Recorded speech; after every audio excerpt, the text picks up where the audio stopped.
Okay. So we had a few other people. Oh, you come in muted on your screen. So basically, please feel free if you have questions, go ahead and like just unmute and jump in and ask me, because as we go through, this really shouldn't take very long. So maybe, 20 minutes, a half an hour tops is what I expect. I do want to just give a very quick overview of kind of why we did this. When we were thinking about what we wanted to do for climate action, and we were actually writing a grant to National Audubon to help us get things started. One of the things that we had planned on, the original concept for this program was to actually do in-person, like day-long kind of a conference meeting work session. And we wanted to have speakers and seminars through the morning. And then the afternoon, we wanted to break up by community and think about, what types of projects we might be able to do within each local community that was represented at those conferences. And of course, we found out we got the funding the beginning of March last year.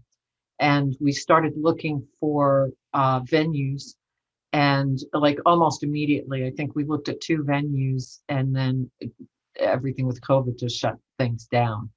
So we paused on doing anything further until we figured out what was going to happen. And by the time we got to October, things were still shut down. And we really felt like we didn't want to wait any longer to kind of get things started. So the concept for the network was supposed to be, after those workshop days, to have a place where people could continue to have those conversations and talk to each other and share ideas and resources, etc. The challenge has been, because we didn't have any one day where we're meeting in person with a group of people, all of the workshops that we've done have been piecemeal. They've been just like 1-hour programs with different attendees at each of them. And the experience is different.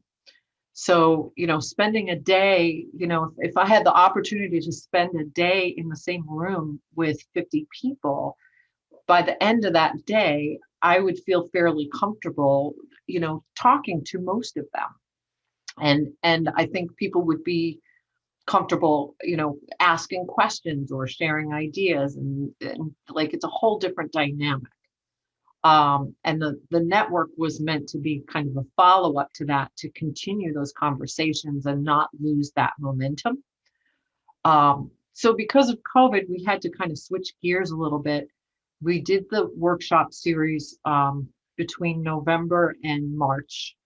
And then we switched gears and went all into Earth Festival. And then we put out our request for proposals for some of the grant money that we had available. And Kathy Mario is part of a group in Delhi that received some of that funding to do a program. And they're doing native plants education within the town of Delhi, along with pollinator gardens. And they've got just a really nice network of people that are participating with them. So one of the benefits is, within the network, we can actually set up little subgroups for all of the different project work that's going on, so that Kathy will have an area in the network for her team to work separately, and then come to the major, the kind of the overall group to share information or to ask questions or see if anybody knows of a contact, etc.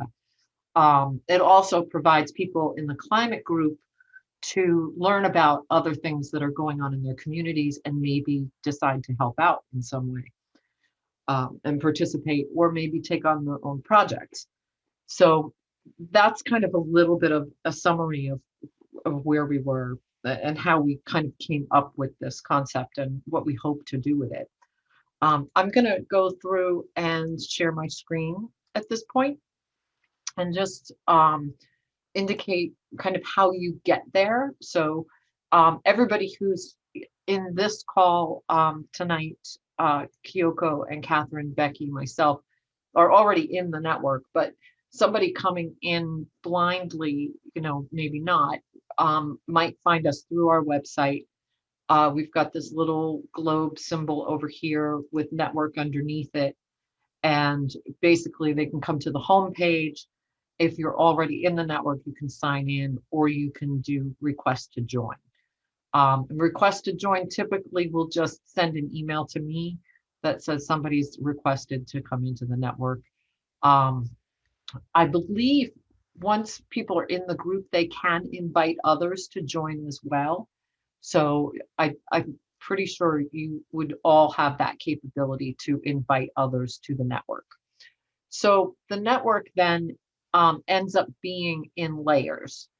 And let me close this one and this one. So when you first get into the network, you see it has a lighter blue background, basically, and this is the format for all of the groups that are here. And it's layered. So this is the outermost part of the network. And it's kind of for general, for anybody who wants to participate, but aren't necessarily within a group.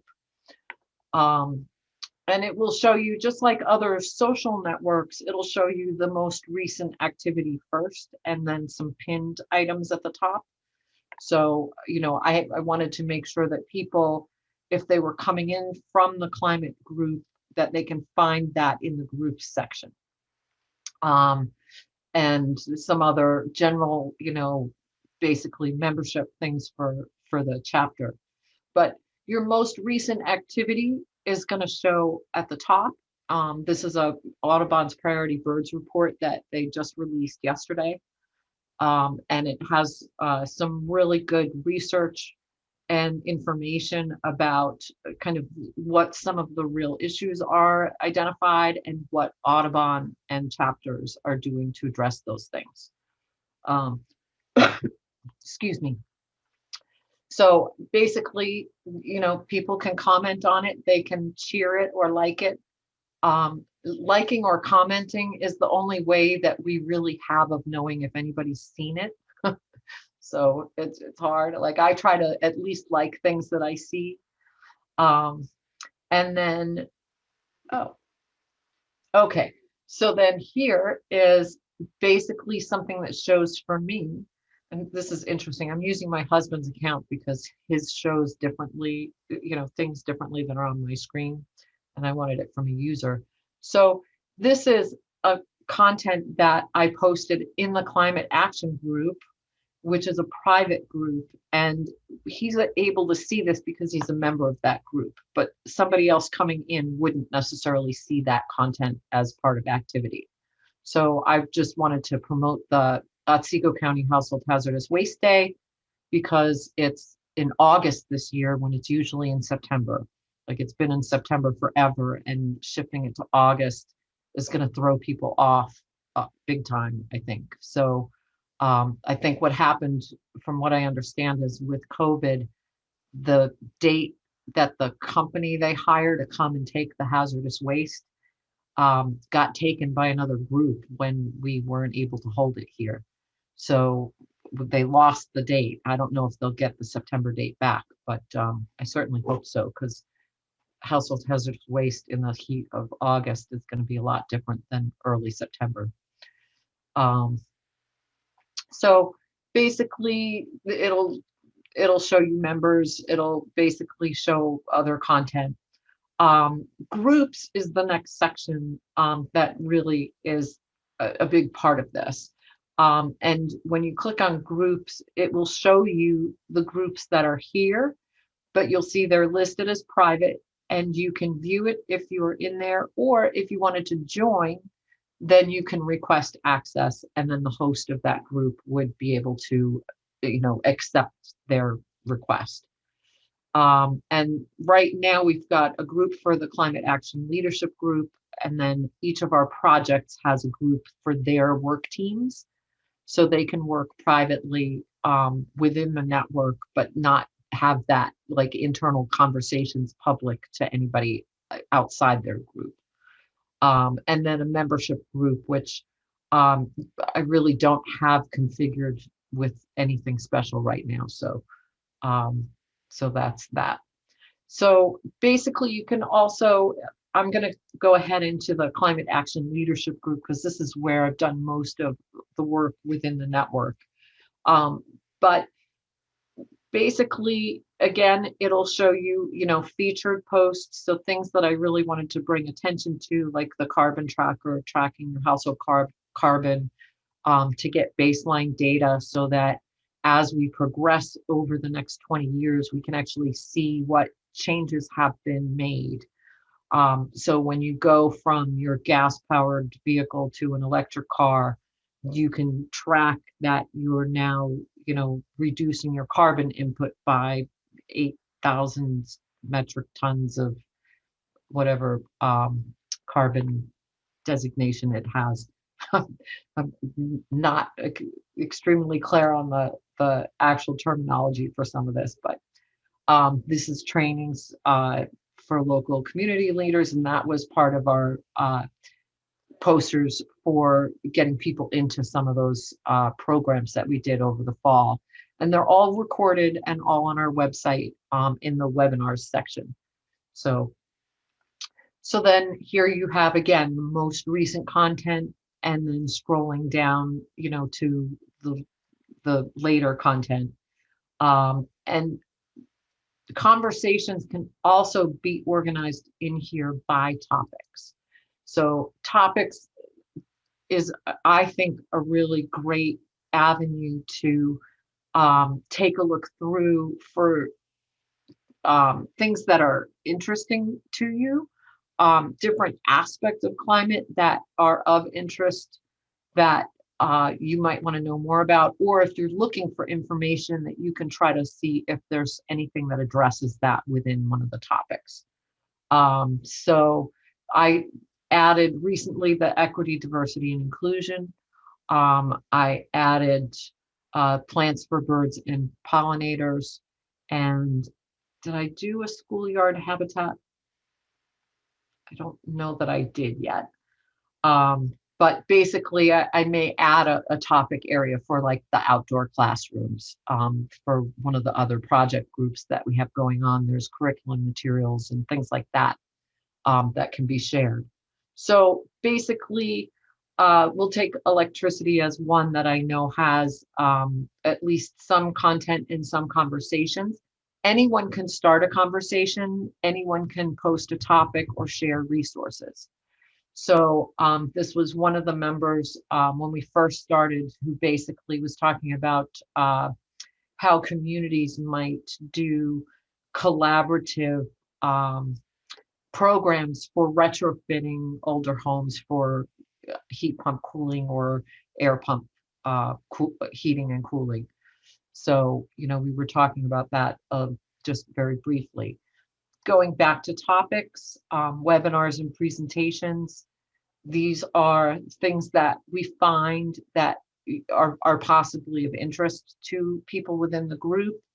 Again, anybody can share this. So if you know something that's coming up and you want to add something to there that others might be interested in, that's always helpful.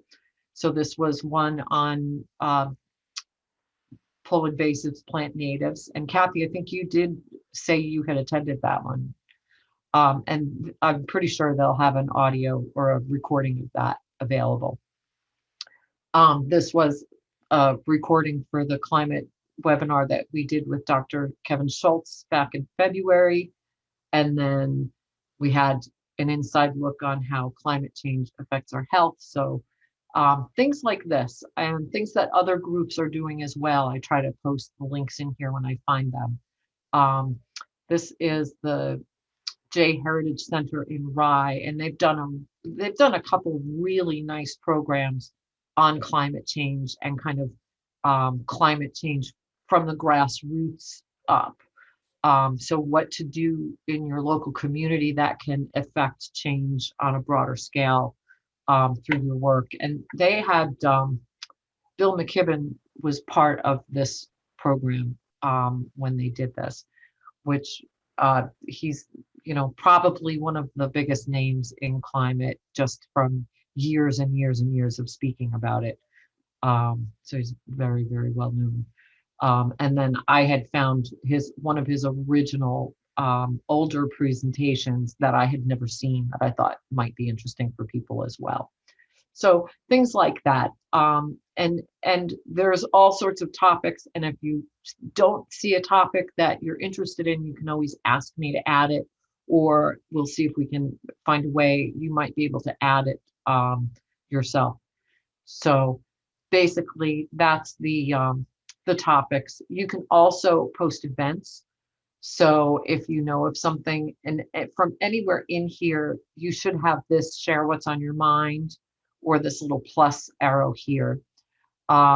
If you click share what's on your mind, you can just type a post. You can add a topic if it's electricity or if it's plants related. You can add a photo, a video, embedded link, attached file, or you can create a poll. I like to use this expand to article function because it will allow you to give that content a title. And I think titles just make it easier for people to find things. So I don't always do it, but I try to. And again, I'm using my husband's account here. But basically, you can add a test, you can add a title, test title here. You can basically share what you want, sample content. You can add a picture. So I'll just come over to we'll add a picture. And then you can post it. And it will remind you, oh, did you want to pick a topic? And sometimes it doesn't quite fit into a topic, and you can just post it without a topic, or you can scroll through and say, oh, this is heating and cooling related. So I'm going to go ahead and post this. I'll go in and delete it afterwards, but I'll go in and post this, and then close. And then typically it will send me a notification.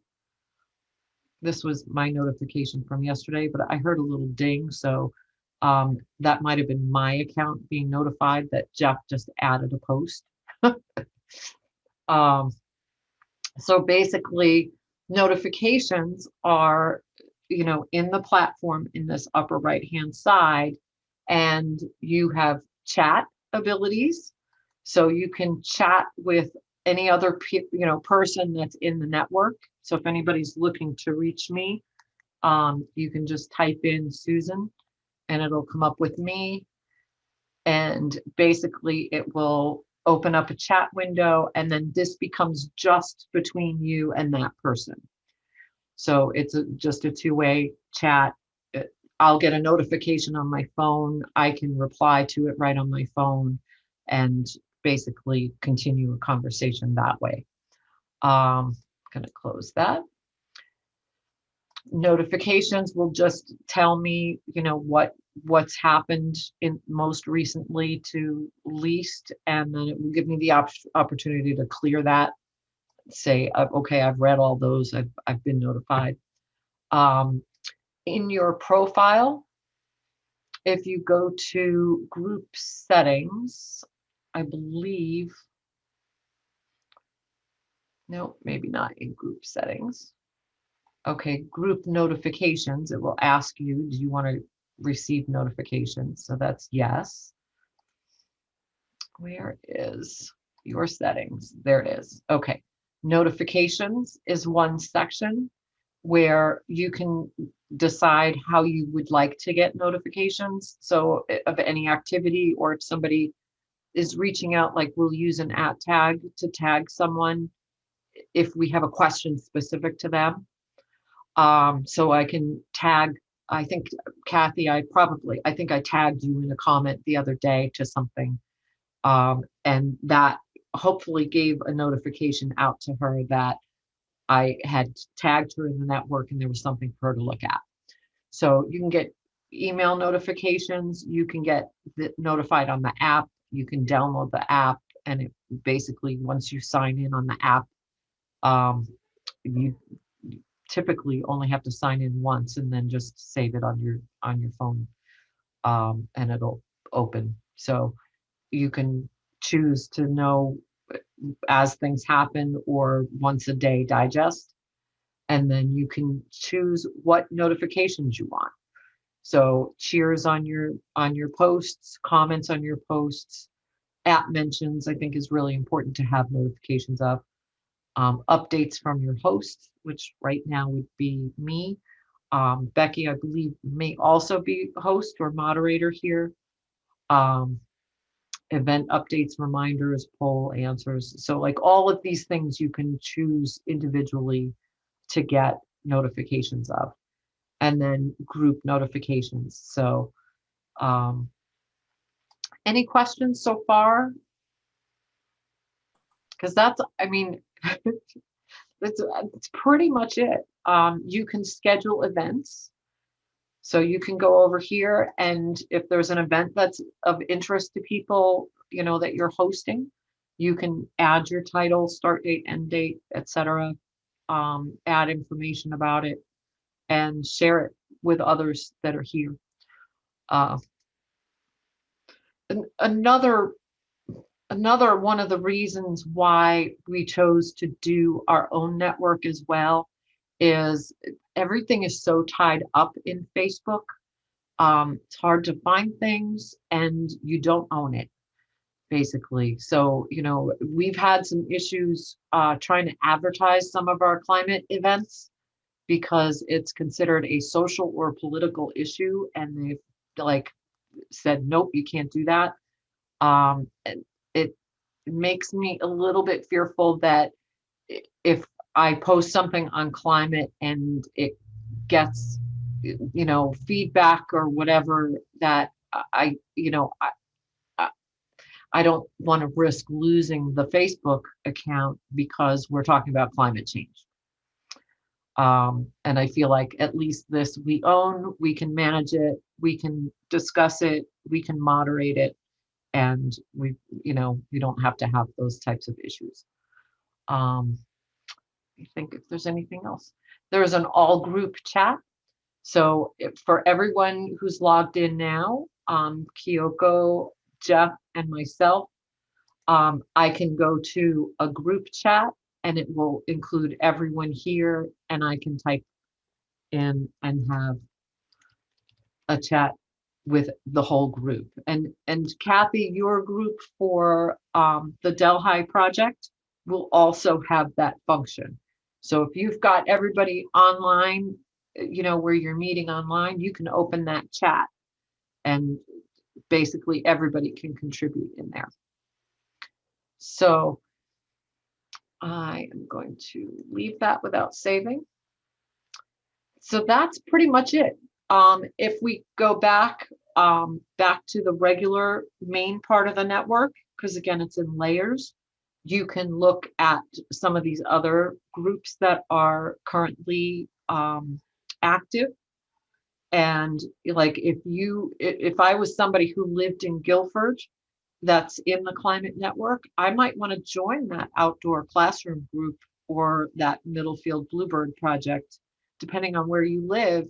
You know, that may be something that you can work, you know, with a group that's doing something to, you know, take action. And that's really our goal, is really to encourage and inspire and provide the resources for people to take action, whether it's letter writing campaigns with template materials, or, you know, how to talk to people about climate, because it can be, you know, politically sensitive. Um, Audubon has a really nice set of training materials for talking about climate change that basically relates everything through birds, because birds are going to be the common point of interest. Like people will notice whether they believe in climate change or not. They're going to notice, well, this bird doesn't seem to be at my bird feeders as much as it used to be. And why is that? So, you know, you can talk about some real world experiences that you have with birds and kind of bridge that gap and start those conversations kind of that way, using those common ground areas that everybody can relate to. So that is it in a nutshell. Oh, Catherine, unmute. You're still muted.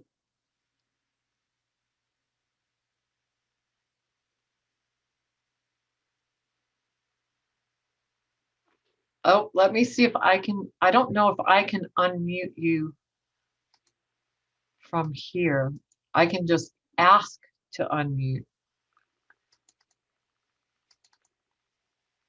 So do you see the Zoom bar at the bottom of the window? Maybe if I stop sharing my screen. Okay. And it should be at the very far left of the meeting window that has us all in there.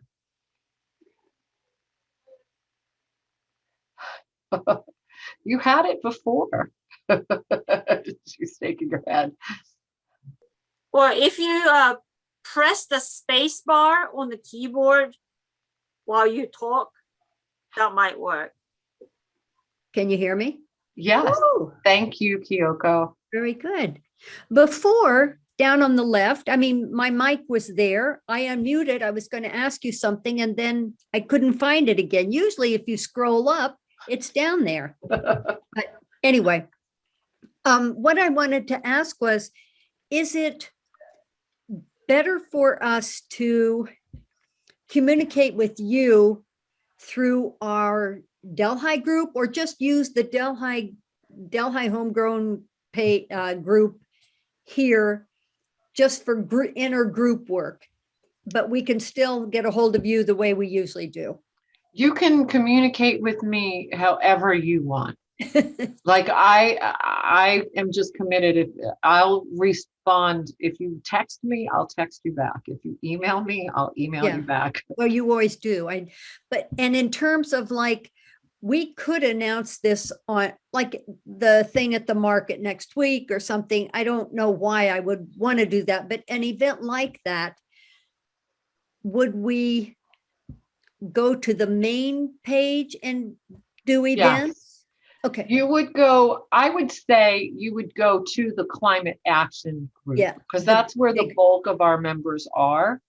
Okay. So you would just come right in here to the climate action leadership group, and where it says share what's on your mind, just click in that, expand it to an article, and then you can just write up what you want, pop a picture in there if you want to, Okay. and post.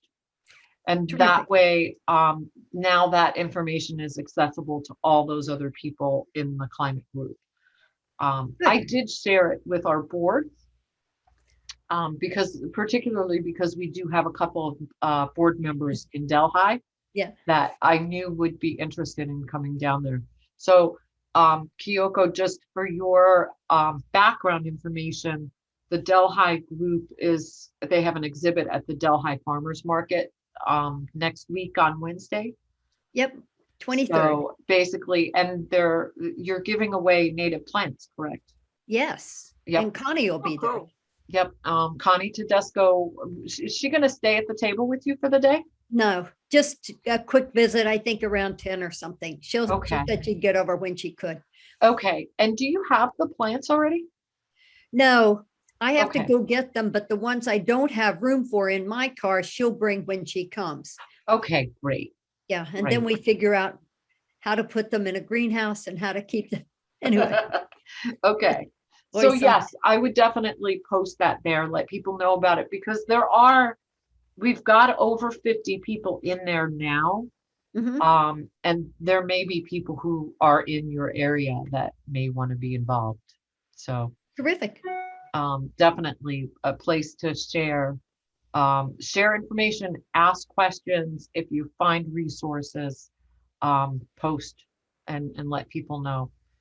And listen, if you want to bring a couple of the coffees, the bird-friendly coffees, Yeah, good. Number one, we were going to use one. I'll buy two of them and we thought we might raffle one at some point. Oh, great. Let me Good. know if there's a particular blend that you would like. Ugh. Dark roast, the kind already ground for a cafe press kind of machine or something Okay. like that. That'll be French fine. roast or just a dark? Dark. Okay. Yeah. Because I'm gonna stop at Jane's and Jane has all our coffee, so I'll stop there and pick it up on my way down on Terrific. Wednesday. We're glad you're coming. Yeah, I'm glad too. So Becky, you come too. So, I guess if like that's really it. It's not complicated. There's no way you can break it, I'm sure. But we would really love to have, I would love to have more people participating, just because I feel like I'm like a party of one sometimes in there, and I keep posting things and then like I get so excited when people respond, but I really would love to have this an area where we can really share resources and have conversations and, kind of get input and support for things we're doing and guidance. And, I think, Are you tied to National Audubon or to other Audubons? yes. Okay. I mean, on this, Basically, well, Delaware Otsego Audubon is a chapter of Yeah. National. right. But we're also linked in with the Audubon New York, which is all of the New York chapters. And we actually get together with them twice a year and we have our own listserv and things like that. So But you don't communicate on this system, on the no, we Oh, did okay. this separate, basically. But the funding from National actually allowed us to do it. Mhm. So we probably, wouldn't have tried it if we didn't have the funding to do it. Sure. But I think it has so much potential, if it has the activity, if we can get, people to use it and to share. So, Great. so we'll see how it goes. It's kind of a big test. Well, thank you. And Yeah, thanks for communicating with Jack. That'll make it easier. Yes, and I'll have a recording for tonight. I'll snip out, the parts in the beginning and the end that weren't pertinent. I'll post a recording of it for anybody else who is kind of just looking for an overview of the network. Terrific. Yeah, thank you so much. This has been very helpful because I have been getting the notification about your posts, but then when I go to the page and I didn't know the trick of clicking on the globe mark. Okay. So yeah, now I know where all the posts are and how to post and yeah. Oh, good.